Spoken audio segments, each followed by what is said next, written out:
I'm Katrina, and this is So and Tare, and we have two new bunny breeders, females, that are Tortellini's babies. If you guys have been following the channel, you know Tortellini died likely from a stroke. I saw her go. It was not fun. And she left us two babies. They were destined for meat. However, because we lost her and Meatball so close together, we decided to keep these two as breeders. Now, because they were meant to be meat, we haven't been handling them. So we're going to be starting that journey now that QuailCon is done and the Heirloom Expo is done and all of this is done. We're going to be starting that, and it is late, and so we're going to see how it works. Usually when you hold back rabbits to breed, you want them to be very handleable. That's a word now. So we're going to attempt to make them handleable. There's one that is a little bit more curious than the other one is a little bit more skittish, so we'll see how it goes. All right, I have this one. Now I'm gonna just hold her for a little bit in my lap. Oh, not in my lap. I'm gonna hold you for a little bit. Okay.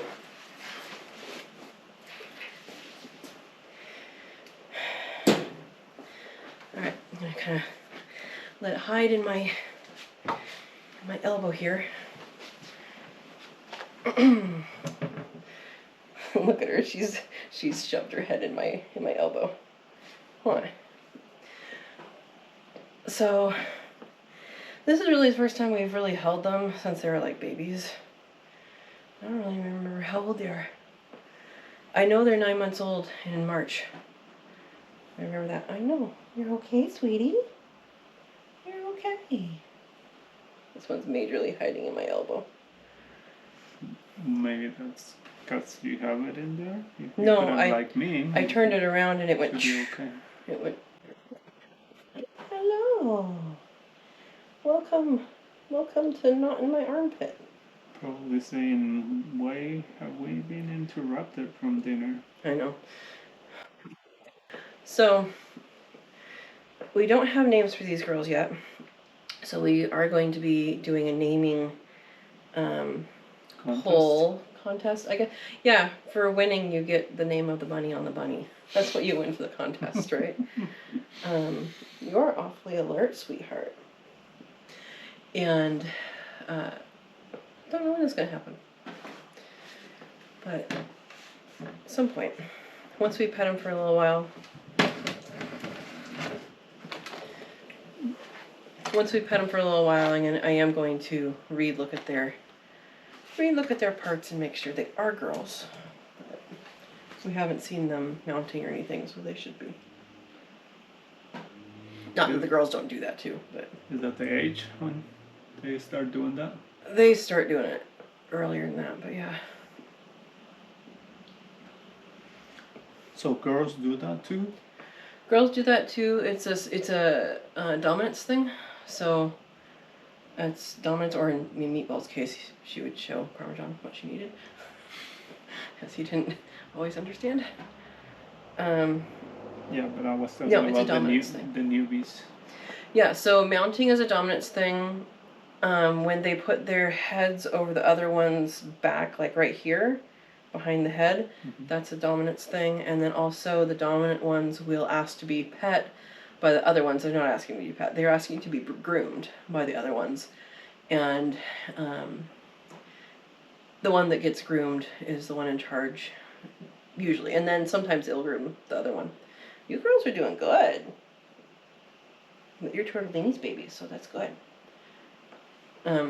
Parmesan is the dad. So these guys are half Californian, which is what dad is, and half Black New Zealand, which is what mom was. Hi, baby. Any other questions while we're sitting here? Maybe people will have the same questions. No questions. So, rabbits generally like being pet on their heads, and if they're scared, like that one looks scared, covering their eyes can help. I would cover that one's eyes. She looks a little freaked out. She's not running away. This one's a little bit relaxed. But it's not all the way relaxed. You can tell that because the ears, you know, you go like this and they pop right back up. When they're really relaxed and really enjoying being pet, their ears relax a lot. Yeah. They also have like some pressure points in the tips of the ears. I learned that from one of my friends. Yeah. Yeah, and so that can also Relax them more. yeah.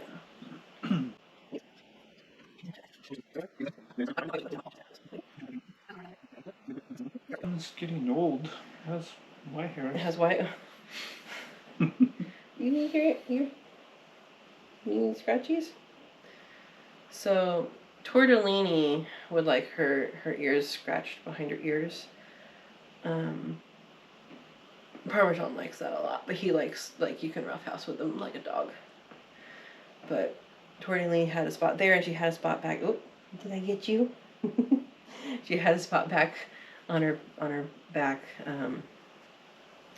half that she always liked scratched. Relax, sweetie. We're doing good things. We're doing good things. So I have worked with rabbits before. I've only had these guys since 2020. Around that? No, 21? 2019. And it wasn't during COVID, I don't think.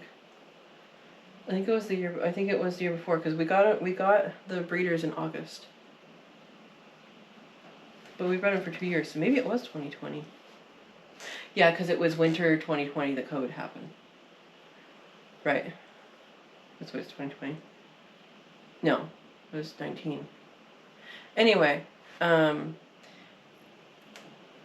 we got practice rabbits before the breeding rabbits, or before the meat rabbits. Oh, you're relaxing now. See how her ears are going down. And you don't need practice rabbits if you're going to have rabbits for meat. You don't need pet rabbits for practice. You really don't. Those rabbits are now living on an organic farm, pooping organic poop to make more organic vegetables, eating organic vegetables, pooping organic poop, repeat. Hi, baby. That's what I expected. Hi, baby. You're fine. So we're doing this in the screen and porch. If they do get loose, I don't think there's anything they can get into, but we do have the door closed and all that. So that's good. But the plan is not to get them get loose. So I did some research up in Oregon with pygmy rabbits, and that was my handling of rabbits started. And the pygmy rabbits are teeny tiny. They are one of 2 North American rabbit species that dig their own burrow. So meat rabbits are generally European origin, so they do dig burrows. Our native rabbits in North America generally do not. So with the exception of the pygmy rabbit and the volcano rabbit, which lives on an isolated volcano chain in Mexico, those are the only 2 species of rabbit native to North America that digs their own burrow. Now you will find like jackrabbits, which are hares. They will make what's called a form. It's kind of a little divot. You know, you'll see a little divot underneath a bush or something. They'll make that, and that they'll kind of sit in there and all that. But they don't do burrows. They might use burrows that other animals make, but they don't make their own. So pygmy rabbits, they are teeny tiny. When we were looking for burrows, we were looking for burrows the size of a soda can, and they fit through that. So, and then their poops, when we were looking for their poops are like the size of baby cottontail poops, and then their baby poops are ridiculously tiny. So yeah, I did work in Utah with them and in Oregon actually. So Oregon was first, and that was when pygmy rabbit was petitioned to be listed under the Endangered Species Act, and I was volunteer researching up at Heart Mountain National Antelope Refuge in southeastern Oregon. If you get a chance to go there, it's a beautiful place. If you like high desert, it's a beautiful place. And so we were doing studies in conjunction with BLM study. Yeah, you need to cover her face, her eyes. I'm gonna calm down. And so we were trained how to catch them, how to do all of these things, and then we actually had a transmitter that we put a collar on. So pygmy rabbits, number one, these are not pygmy rabbits, I'm just telling a story why we pet rabbits. Pygmy rabbits, number one predator are aerial predators, so things like hawks and owls. And so they have predators mostly from above. You okay, sweetie? She's starting to pant. And so there's this ridiculous thing that in Utah, when I was there, is called the Idaho method, that they find a rabbit, they have burlap pieces, and they already have traps set up, and they throw the burlap towards the rabbit, and the rabbit's natural instinct is to dive into a burrow. And at the burrows are these traps with two-way doors, and they catch the rabbit, the live trap, and all that. But in Oregon, we didn't do that. We just found the burrows and found the runs, and we put those live traps there and put some burlap over it to cover it, and we caught rabbits just fine. So I've done both methods. I don't like the one where you chase rabbits. There you go. Yeah, your ears are so relaxed. Good girl. That one's not relaxed. Hi, baby.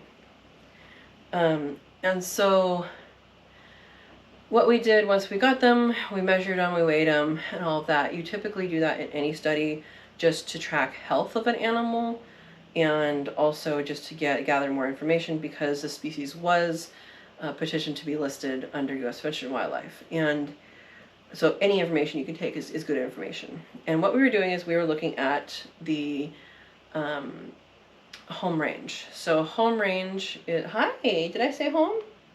Hello, yes, your sister's over here. You need to smell her? She's right here. Home range is the space an animal takes up. So, for example, male mountain lion home ranges are approximately up to approximately 100 square miles. So that's a big area. A smaller animal is going to have a smaller home range. So in their lifetime, where are they going to live?